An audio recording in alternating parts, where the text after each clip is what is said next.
في أسرار حوالينا كل يوم، بس محدش بياخد باله منها.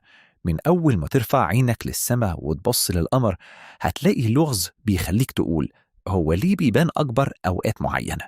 وده بالظبط اللي بنكتشفه هنا في المخزن السري.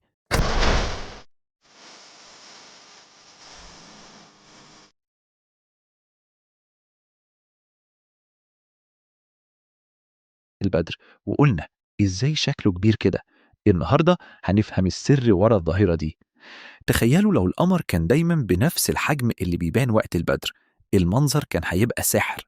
بس الحقيقة إن في خدعة بصرية وظاهرة طبيعية ورا الموضوع. القمر بيلف حوالين الأرض في مدار بيخليه أوقات يكون أقرب وأوقات يكون أبعد. وقت ما بيكون في أقرب نقطة للأرض الحضيض بيبان أكبر شوية، وده اللي بنسميه سوبر مون. كمان في خدعة بصرية، لما القمر بيكون قريب من الأفق عينينا بتخليه يبان أكبر بسبب المقارنة مع المباني والأشجار. يعني الموضوع مش إن القمر فعلا بيكبر، لكن المسافة والخدعة البصرية هما اللي بيخلوا شكله مختلف. عارفين لما تبص على العربية من بعيد وتبان صغيرة، ولما تقرب تبان أكبر؟ نفس الفكرة بتحصل مع القمر بس على مستوى كوني.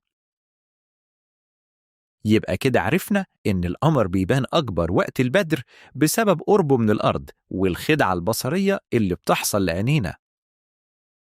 لو عجبك الفيديو دوس لايك واشترك في القناة، واستنوا الفيديو الجاي من المخزن السري اللي هنتكلم فيه عن ليه بنشوف ألوان مختلفة في قوس قزح.